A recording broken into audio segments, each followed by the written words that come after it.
Are you interested in starting your own cash PT practice? Maybe a little side hustle practice right now because you're bored with what you do at work and you're seeing massive volumes of patients. I found the most success by going this route through a practice in a gym. And this is why I started the Gym PT Blueprint. The Gym PT Blueprint is really a program that shows you exactly how to be successful in the cash model, whether it's a side practice or you're diving head first like I did.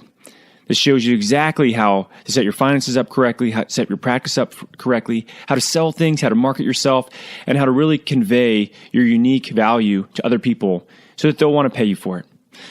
If you are struggling to figure out how to set your practice up correctly, or if you're in practice and you're not making at least 5 figures a month at this point, you really should check out the Gym PT Blueprint.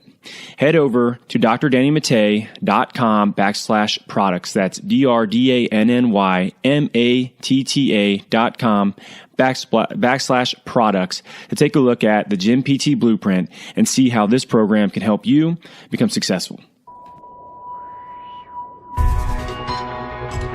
So here's the question. How do physical therapists like us, who don't want to see 30 patients a day, who don't want to work home health, and have real student loans, create a career and life for ourselves that we've always dreamed about? This is the question, and this podcast is the answer.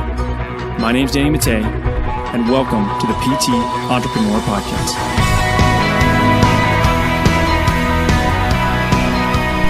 Hey, what's going on, guys? Doc Danny here with the PT Entrepreneur Podcast. And I'm taking a little bit of time to process a mastermind group that I was at this week, and I wanted to do a summary on that event because it was a really interesting couple of days for me, and I want to take a few days, process everything, kind of write a bunch of notes down, and give you sort of the dissemination of what I felt like I learned the most, or the biggest takeaway points that I had from those 2 days. This mastermind was in San Diego. It was today is Sunday. It was last Tuesday and Wednesday, and I flew back on a red eye to Atlanta. I got a little bit sick, so if I sound sort of like that, or if I keep clearing my throat, that's what it is. I hate red eyes. They're the worst. And this guy next to me was coughing a whole bunch, and I knew he got me sick. If I could find him, I would let him know that, bro, you got me sick. That's probably all I would do, honestly. Because it happens, it is what it is, man. But so I got a little sick, so if it sounds a little bit weird, that's what's going on. But I have had some time to process this information. And first of all, this was an absolute ton of information that was thrown at me in a couple days, and I'll give you a little bit of context to this mastermind. So I am in 2 mastermind groups. I'm in a local brick and mortar mastermind group, which is here in Atlanta, all entrepreneur group of business owners, and that ranges anywhere between $250,000 gross revenue all the way up to $1 billion gross revenue business. So there's about 300 businesses here in Atlanta, and I'm part of a mastermind group that is run here for that. Now, there's also a digital mastermind group that I'm a part of through the Clickfunnels group. So Clickfunnels was started by Russell Brunson, who is a marketer. He has this software platform called Clickfunnels, which I've talked about before. And it's a way for you to develop sales funnels or membership sites, opt-in pages, a whole bunch of different things. But they also have a big education side to their business. And the education side is a couple of things. They have digital products and stuff like that where you can buy a course and you can go through some things on your own. But I am a part of their mastermind group, and we get together twice a year. I guess technically this year it could be 3 times. And we also have some ongoing work that we do. And this is really to help to develop the digital side of what I'm doing, both at Athletes Potential, but also with the consulting work and the mastermind group that I have, and the digital products that I currently have, as well as that we're working on. So in our business currently, basically half of our business is made up of our brick and mortar business, Athletes Potential. The other half is made up of the digital business that I've been working on for roughly the last year. And that has a couple different facets to it. There's different kind of one-off products that people can get with training programs for different common injuries.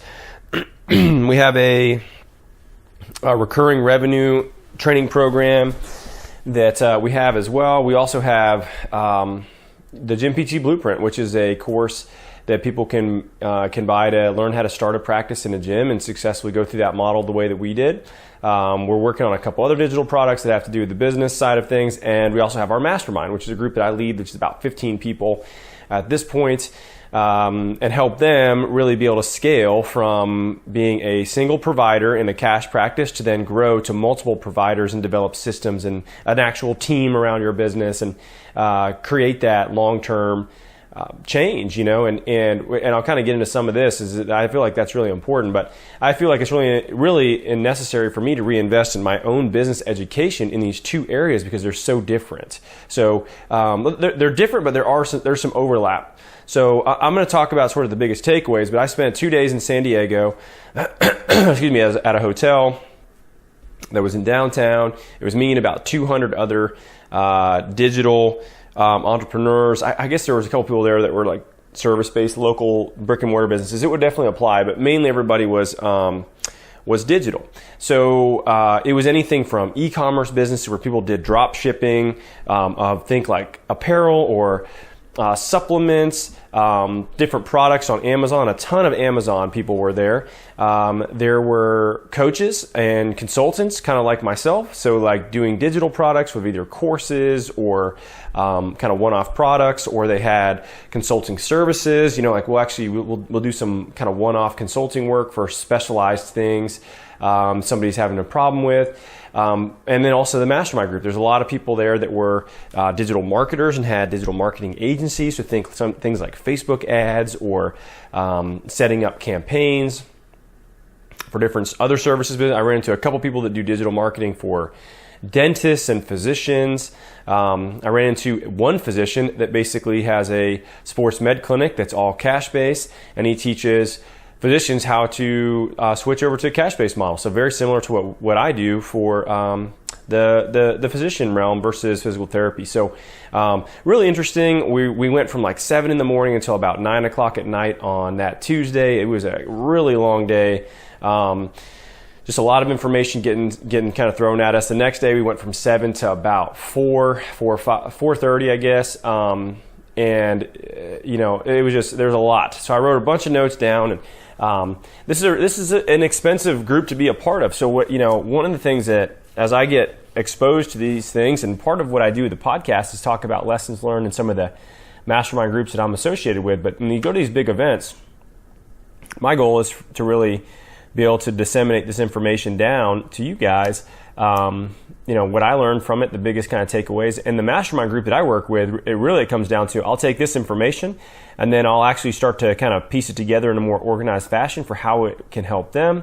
And then I present it to them in a way where it can be more actionable for what we do. So that's really my goal with a lot of this stuff. It's not just for me personally, but mainly is how do I then take this information and be able to apply it to the group that I lead. So, big takeaway number 1. You need to drive towards creating a team in your business. You cannot do everything on your own. Okay, so you need to drive towards creating a team in your business. You cannot do everything on your own. Now, I used to think that I could do everything on my own. I was like, man, I can work at a pretty high clip. Like I can go for a long time. I can work a lot of hours. I used to think that until I burned out after about 1.5 years of doing that and realized that, no, I can't. You could, but you would be very tired and you would frankly bottleneck yourself. Because eventually what happens is for you to be able to scale and grow, you have to have other people around you. And most people are in this kind of mindset initially. They're like, oh man, you have this thing that you're having to repeat. right? Let's just say it's sending an email newsletter. You're like, oh man, I got to send this email newsletter every week. And yeah, it's important, but it's like, damn, this thing takes me 30 minutes to put together or whatever, to find these pictures and write the copy and all that stuff. But it's going to take me forever to teach somebody how to do it. So I'll just do it myself, even though I've got maybe an administrative person or a part-time administrative person that could help me with it. But I'm just going to do it myself because I don't want to have to teach them. It would take too long and I can do it faster. That's true. Maybe you can do it faster. But how many times do you need to have somebody else do that to be able to then get a positive return on your time by teaching somebody else how to do that repeatable task? And this is really important to think about, because these tasks that we do on a repeating basis are things that other people could do if you can train them appropriately to do so. And this is something that they brought up quite a bit, talking about repeatable tasks and why you need systems in place and how to actually properly train people. Because realistically, if you are the only person in your business, and let's say you have a cash PT practice, the most that you could probably get to and sustain is about 120 patient visits a month. Now, you may be more than that in some cases, but honestly, the most you're going to be able to sustain is probably 120. And then it just becomes a variable of how much you're charging, which you can make good money. Don't get me wrong. Like, you can make really good money per month by yourself, if you charge a good hourly rate. The problem is there's no business there, right? You've just created a job for yourself. And not only that, you're going to start to resent it because you're going to have a lot of just needs in terms of having to constantly meet the demands of your patients. You're not going to have a very flexible schedule.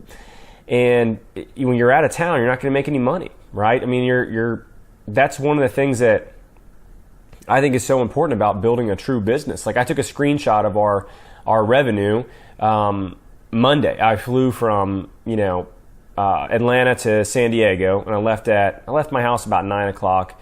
I got in San Diego around I guess it was around like 1:30, 2 o'clock. So it was about 4:30, 5 o'clock East Coast time, which is when our office is closed that day.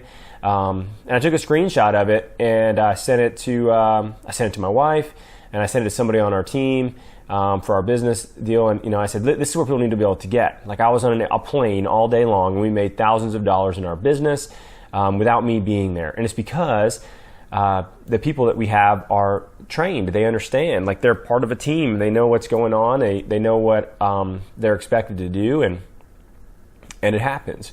So that's really important, because long term, if you don't have a team, then really all you have is yourself. And if you ever get into a position where you can't work, you've basically put all your eggs into one basket, and that is a very risky thing to do. Very risky, because all your revenue is basically based on you. I remember when I was the only person in my business, like, I was very apprehensive to do anything that I thought I might get hurt doing.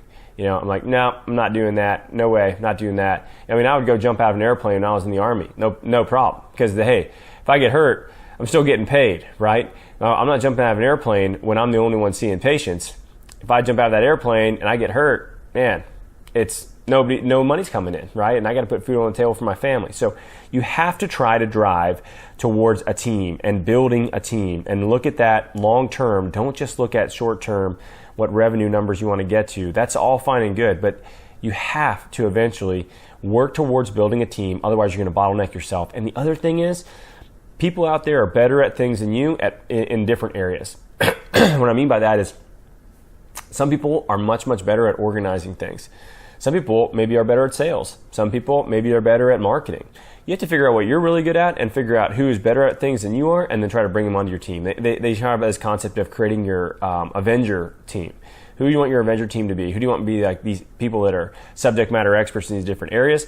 That's who you want to start to add to your team, and try to build a team that can really have infrastructure and grow and and develop revenue when you are not there, because that's a true business, not necessarily a job. Now, in order to build a team, you need to have systems, and systems are made up of three things. So the second big takeaway was, you have to have systems and proper systems in order to create repeatable tasks that drive businesses. So a system is made up of three things. It's people or a person, a process, and a tool. Okay, so we have a lot of software tools these days. We have a lot of options for different things. For instance, we use MindBody as our management system. So we can document in that, we can schedule people, we can take payment. There's automated emails that can go out to let people know when they have appointments. We can do a bunch of stuff with it. But that tool by itself does us no good unless we have a person that's going to run it and a process that they can follow in order to make sure that it is consistent. So the way that we book people, the way that we make sure people know when their appointments are, the way that we check people out, all of that are processes that are then followed by people, primarily our office manager, and a tool, which is MindBody, right? So you can have any number of different things. You could have social media. So, okay, I want to have consistent Facebook posts for our business. All right, cool.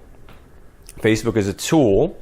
Now you have to have a process. You have to document how you want those posts to be made in some way that somebody can then pick up and know what to do correctly. And then you have to have a person that does it, right? So that could be an administrative assistant. That could be a virtual assistant. That could be, a social media specialist, whatever you want.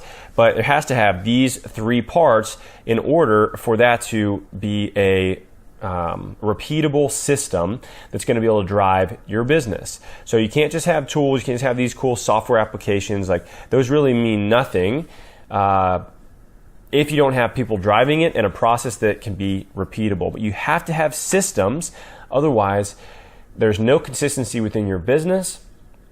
People will do whatever they assume they're supposed to do, and in many cases they pick the wrong thing. Not intentionally, not because they're trying to be a bad employee, but because there hasn't been enough training in place where they understand what their roles are within that system. So you have a person, you have a process, and you have a tool. If you want to scale, this is number 3, by the way, if you want to scale past 5 figures a year, you have to have a platform. Now, I'm actually referencing digital products in particular right now. So this is what I thought was interesting.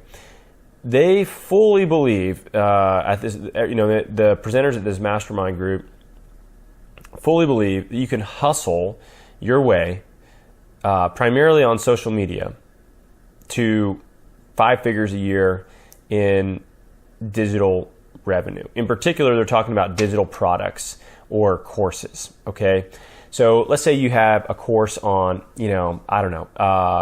ACL prevention for female soccer players. Okay, you could have you can get in different Facebook groups or whatever, parents and local community, and have this digital product that you could hustle your way into 5 figures a year in digital product. Now, I'm assuming they mean low 5 figures, not high 5 figures, but definitely you can get sales via hustling in person and having this digital platform in place. This is how actually the first back course that I had started. I had developed this back course for a back injury that I had, and then I started having people that would reach out to me that wanted to do work with me, but they were kind of like not close at all. And they kept, all right, well, give me a recommendation for somebody to go to. Instead of giving them a recommendation for somebody to go to, in many cases, I would say, hey, you should try this program first. Like, this is a program I put together. It's 6 weeks. If this doesn't work out, at least you'll have like a lot of the baseline work done. Then go see somebody, maybe probably, save yourself some visits. And it's about $100. And that's how I first started selling digital products, was these courses that I put together, these programs, short programs I put together for common injuries. And when people reach out to me, in many cases, if they were in town, I would send them their way. Or if they didn't feel like they could afford what we were charging, then I would recommend that. So I would agree with that. We definitely got to 5 figures selling those products without necessarily having a big platform trying to push them. Now, to get past that, you have to have a platform. Now, that platform can be any number of different things, but you have to have a platform in order to really grow a digital presence. So let's say you have this female ACL soccer player prevention program, right? And let's say it's 6 weeks and it's $100. You have to have a platform to get in front of the people that are going to pay attention to that. So in that case, it's going to be either the female soccer players, which is probably not going to be the case because there's probably not a lot of 12-year-olds that are listening to that. So you're probably going to have to get in front of their parents. So if somebody has a 12-year-old, you got to think they're probably in their 40s, right?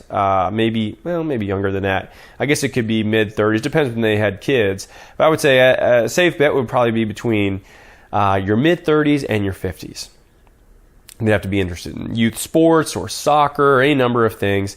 But you have to develop a platform that you could then get in front of them. Now, there's different ways to do that. It could be YouTube, right? You could have videos where you're describing different drills to help with that and talking about ACL prevention and all that. And like people, when they get on Google, they're going to search ACL prevention for my 12-year-old daughter, and they see your video, and then that video links them to your website, and your website has an opt-in, clickbait or whatever, or your product is there, and they're like, oh man, this is great. Yeah, I need to get this for my daughter. They download it, and boom, you get $100.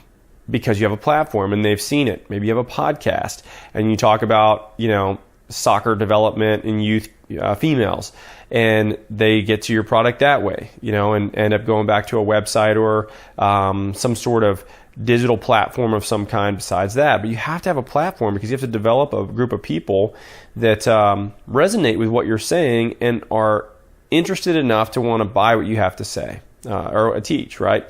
And I tell you what, I was shocked when I made my first digital sale. I remember not when I was just like hustling and, telling people that were in wherever, Texas that didn't want to come to Georgia to come work with me, that they should try a program that I'd put together.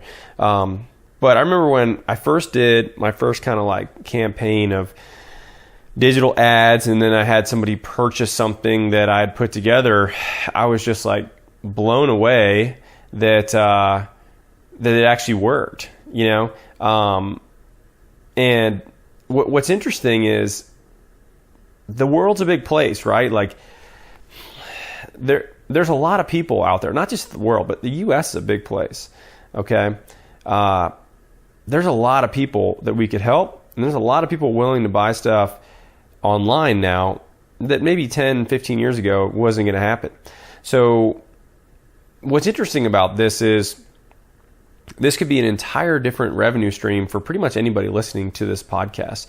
And not only do I feel like it could be a different revenue stream, I almost feel like in some ways you have to create some other variation of a revenue stream. It could be with real estate. Maybe you have rental properties with some sort of passive revenue. It could be digital products. I highly recommend, if you haven't done this yet, to read a book called Rich Dad, Poor Dad.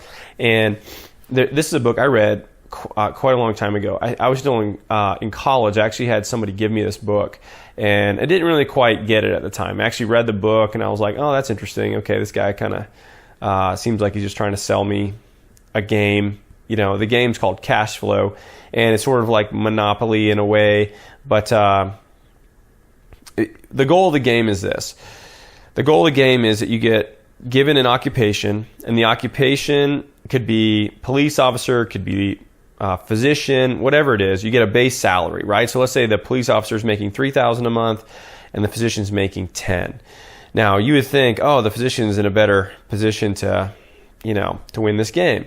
What the game is to get your passive revenue to be more than what your costs per month are. So if you can get passive revenue to replace your cost of living, then you win the game. You're out of what's called the rat race. Now you have positive cash flow from passive revenue.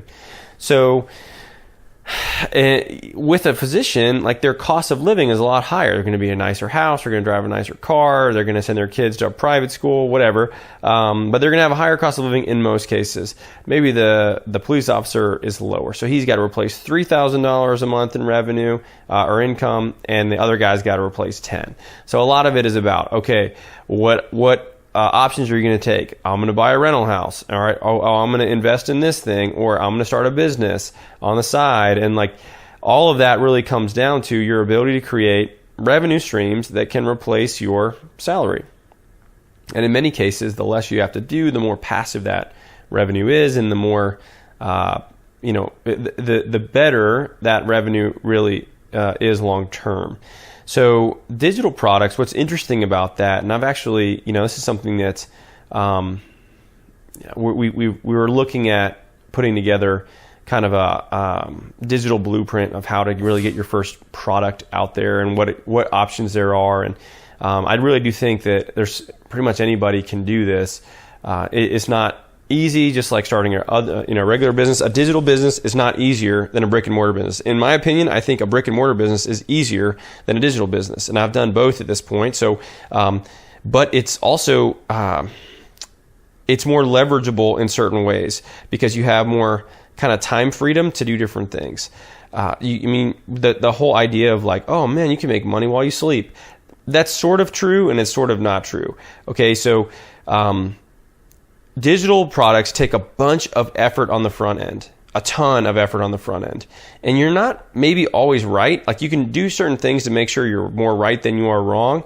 But if you put all this time and energy into some digital course and nobody buys it, you've wasted a ton of your time and probably resources. It's probably been pretty expensive for you to do that. Now, if let's say you put a bunch of time in on the front end and this sells pretty well, and let's say you make an extra $1,000 a month and you have a $100 course, right? So you sell 10 of these a month. Yes, you literally might be sleeping and wake up in the morning and look on your email and see that somebody bought something that you have out there in the interwebs. This happens to me. I still get excited when this happens. My wife is annoyed by this at this point because I'll show her my phone, and to this day, I still get emails every time that I get a purchaser of anything that we have, and I will literally send them a personal email thanking them for purchasing whatever it is and asking them, how they found out about it, if there's anything else that they need from me, just to let me know. I see it as no different than a physical product or a service like we have. I would do the same thing for a new patient that we have. So the thing with digital products is, like I said, the world is a big place. The US is a big place, and you can almost do a digital product on anything. And I'll give you a couple of examples. So at this conference that I was at, there was a couple that was there, and they were both nurses, and they had a couple kids. If you know anything about nurses, like they tend to work kind of difficult swing shifts. They're working at night, or they're working long 12-hour shifts that really turn into like 13 or 14 hours. So they had done that, and then they basically wanted to try to replace one of their income and let the other one not have to work by taking travel nursing jobs. So as I did this, they realized, okay, I can make better money as a travel nurse, and but it seems like there's these big contracts, and the contracting companies are the ones that are, they're making a big margin off of this. What if we can get our own contracts at different hospitals? Maybe we, could we increase our hourly pay by housing that whole contract, not a portion of it, and then it go through some sort of headhunter kind of contracting company. So that's what they figured out, and they figured out a way where they could get their own contracts. They basically almost doubled their salary, and now they don't even work as nurses anymore. They teach other nurses how to do the same thing in an online course. So they teach nurses in an online course how to develop their own contracts to do travel nurse jobs to help increase their income. And I definitely wouldn't have thought, oh, that's a no-brainer digital product right there. That's a course, right? But think about how many nurses there are out there. Think about how many nurses there are that have families that don't want to work 12-hour shifts or work nights and then days and then nights and then days. And how just much that can burn them out, especially if they have kids. We can get really challenging. The guy that I sat next to for those 2 days, really interesting guy. He was a consultant for Deloitte, which is a huge consulting company. And he had been with them for a long time. He had been with them for 15 years. So he got out of undergrad with a degree in business, smart dude, went to an Ivy League school, went to start working for this consulting company. They sent him back to get his MBA. So got an MBA from a really well-known school as well, and came back on, was a director, and basically gave him an opportunity to come in as a partner in those companies. So a partner in a company like that is actually an extremely high-paying job that has crazy benefits. You basically get your salary when you retire at 62. You get like 100% of your salary as a pension for the rest of your life, plus healthcare. So, I mean, hundreds of thousands of dollars, not to mention your partner distribution. They're very lucrative to become a partner in a big consulting firm like this. So the problem was he was extremely burned out on all the travel associated with consulting. So consultants, if you're not too familiar with what they do, you take these projects, they go out and they start working for different companies and helping them develop whatever they're working on. So it's like hired help, but it's for bigger projects. So big companies use consultants all the time. So it kind of helps leverage their workforce a little differently. So this guy would work on projects. He would leave on usually a Monday morning or a Sunday night and come back on a Thursday night every week. And he did that for literally over a decade, right? And the problem was his health started to deteriorate.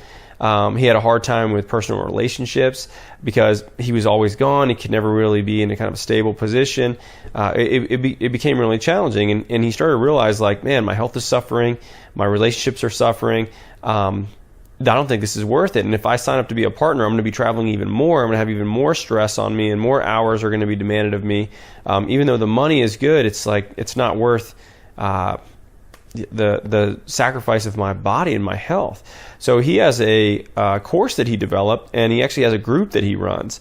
And the group costs $15,000 a year, and he basically helps these consultants leave their consulting positions and start their own kind of freelance businesses for the most part, to use the skill set that they developed as a consultant to then leverage that into a business that they can do on their own, and they can have a lot more flexibility of what they do, and in many cases do that much more remote where they're not having to travel as much. So he has a course that he does with that, and then he has a group that he leads as well. And I thought these two things were really interesting because it was all about, how do we create an opportunity kind of change, opportunity shift for these people that are in jobs that are really demanding.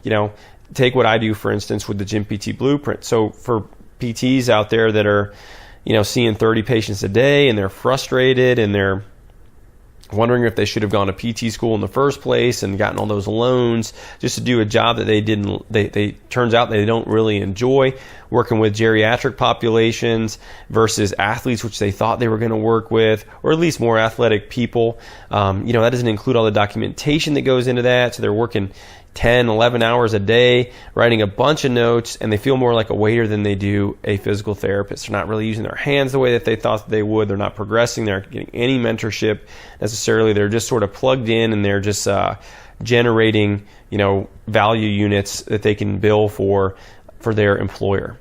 And that is a challenging place to be a year or two out of school.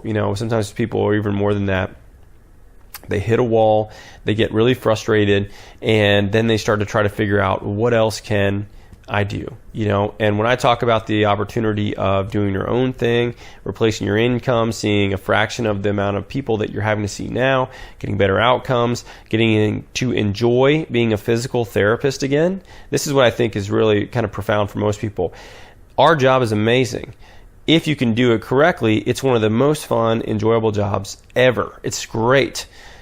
But the problem is, high volume insurance practices don't let you use your skill set the way that you can most effectively, and it's the most enjoyable for you to do. So setting yourself up in a practice like a cash practice in a niche allows you to enjoy being a physical therapist again, to get back to enjoying your career, to get back to enjoying what you spent so much time and energy and money going to learn how to do. And that is an opportunity shift. That is a different position that they can put themselves in. It's not, hey, how do I see 30 patients more efficiently? It's, hey, how do I change the whole scenario? Put myself in a position where I'll be much happier and be able to replace my income at the same time. That's the thing that all of these have in common. It's creating an opportunity change for people. And if you can do that, then you have a viable course in many cases, or a viable product that you can help people with, and it can help can help them, but also can generate business revenue for you as well, which is the goal. We want to have, these digital products really need to be able to help people. You can't just slap some shit together and have some slick marketing, because eventually it's going to bite you in the butt and you're not going to be in business very long. So the world's a big place. You can do a digital product on almost anything. And the last thing that I would say, and this applies to both digital and brick and mortar businesses, is that scarcity is the most important element in marketing. Now, it's sort of hard for us in some ways to have scarcity in our patient schedules for brick and mortar, right? I did this inherently early on, and I actually teach this to people in the Gym PT Blueprint and my Mastermind group, that early on, if your schedule is not busy, not fully booked, then you need to limit the number of hours you have to make it look like it is. So, if you say, somebody's like, yeah, no, I'd like to come see you. Like, when can I see you? And you say, I'm pretty much free all week. When's good for you? Now, that's not necessarily all that enticing for me to want to come and work with you, right? It's sort of like, you always want to date the person that's too busy dating other people to even give you the time of the day, right? So versus if you have your schedule condensed down into 2 days, you can say, oh man, well, I've got this time on this day and this time on this day. That's all I've got this week. We can look at next week if you can't make one of those times work. Now all of a sudden they're like, well, let me move some stuff around. I'll cancel this meeting and I'll whatever. I'm going to come in for this one because I don't want to have to wait. And that ability to have some scarcity on your schedule is huge in terms of marketing yourself and people making a buying decision, right? Now, scarcity in terms of digital marketing, it may be that we have a limited amount of time that we're going to let you decide if you want to do something or not. This is actually something that we just started with the Gym PT Blueprint. So if you were to go to the sales page, you would see a countdown clock. And the countdown clock is an actual countdown clock. It is actually called a deadline funnel, and when that is done, you actually can't buy it anymore. So you have 4 days from the time that you look at it. Is it right for you? Is it not? If not, then you can get added to a wait list, but you cannot purchase it whenever you want. And that allows us to have some amount of scarcity involved, where people have to make a decision in a short period of time. Otherwise, they procrastinate. And that's the way that we're built, man. Everybody procrastinates, so we have to create scarcity in some way in our marketing. We do this as well with a open enrollment campaign that we do. So this is something that we started a few years ago, and we're actually about to put a digital product out on this. It's a patient reactivation campaign that we do every year called Open Enrollment. And we did this initially because we wanted to try to offset the cash flow changes at the end of the year that happen with the cash practice. So everybody's traveling, everybody's buying Christmas presents. Not everybody wants to work on their back pain in December, and that's just the way it is. So you'll see that your revenue will drop, a decent amount in the month of December. So we thought, all right, well, how can we offset that? By reactivating old patients. And the way we did that was in October, we decided that we were going to have this open enrollment campaign, which we just called it that because it sounded sort of medical, where we basically had like a special offer or 2 special offers that people could get for a 5-day period. And then after that, they were closed. So the first year, it went pretty well. I think we reactivated, 5 or 6 patients, and that was about $6,000 in revenue for us that we reactivated, and it's paid up front. So in that 1 week, we were able to, recapture about $6,000 in patient revenue from previous patients, so not necessarily finding new patients. The year after that, our second year doing it, it was even better. I think it was like somewhere in the range of around $20,000 that we were able to do in that 5-day period. reactivating old patients. We kind of streamlined our system a little bit better. And this past year, it was even better. And the funny thing was, people actually started to ask us, hey, when's open enrollment going to be this year? Because as they were getting ready to, they wanted to buy big packages with us or something like that. Like, hey, when's open enrollment? I want to wait to see what these special offers are, because we only do some sort of discount special offer once a year during this 5-day period. And we were able to do closer to $60,000 in reactivated patient revenue in 2017 using this same campaign. So one of the reasons that works so well is because there's scarcity built in. Scarcity, people know that it's coming. It's crazy. It's huge how much more beneficial it is whenever you do that versus saying, yeah, no, you can just do this whenever you want. It's always available. That changes things quite a bit. Think about it. Your own buying behaviors. Think about that. And really, really think about how that could apply to your own business, right? So the last thing really is scarcity is the most important element in marketing in order to have somebody make a buying decision, right? So that's my takeaways from this 2-day event. I will be meeting again with this group in October.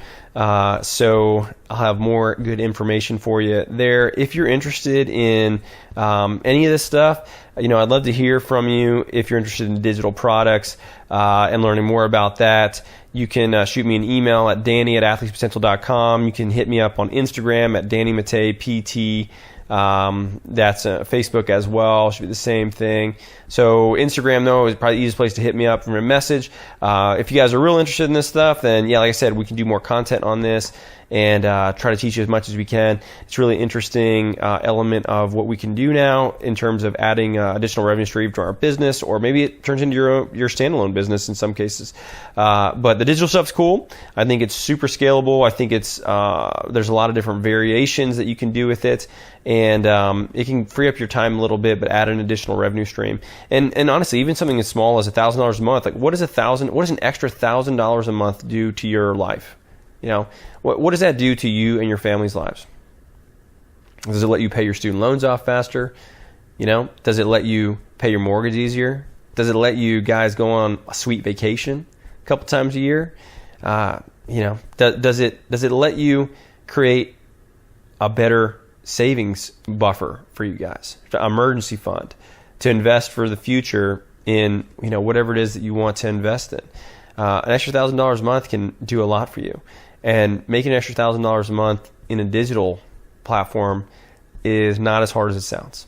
So anyway, guys, I hope you enjoyed this one. Let me know if you have any questions. I've got Eve Gigi coming into town here in the next couple weeks, so we're going to have a bunch of content we're going to pump out with he and I kind of talking over some strategies that we see that are working, and trying to help you guys be successful in these cash PT practices. As always, I appreciate all of you for listening to this podcast. It's crazy every time that I'm around other PTs. I always have somebody come up to me and tell me, hey, I really enjoyed the podcast. I actually met a PT at my friend Teresa Larson's practice, and she said something about, hey, I enjoy the podcast. And every time I hear somebody say that, I'm always blown away that people actually even listen to this damn thing. And I see the download numbers. I know people do, but it's just crazy that people are actually interested in what I have to say. I appreciate everybody listens to it. Thank you so much. We try to give you everything we can. I'm not holding anything back. This is my goal is to help you just be as successful as possible in physical therapy, practices, businesses, whatever it is that you want to do, and allow that to give you the personal satisfaction, time freedom, financial freedom to be able to really enjoy your life, enjoy the ones around you that you work so hard to be around, and to create financial and time freedom for yourself. So, guys, I hope you enjoy this. Thanks so much for listening, and we will catch you soon.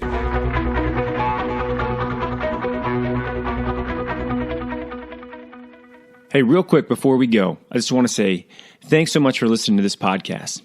If you're one of the people that's already headed over to iTunes and left me a review, I really appreciate it. There's been over 50 iTunes reviews, and all of them being 5 stars, that have been left on this podcast since we started in August. That's awesome. And I read every single review.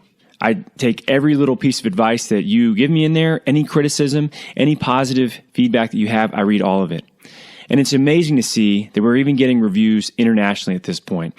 So if you're one of the people that's reviewed the podcast, thanks so much. If you're an active listener of this podcast, I highly, highly encourage you to subscribe to the podcast and go to iTunes and leave me a short review. I'd love to hear what you have to say, and it really does help me get this information in front of more people.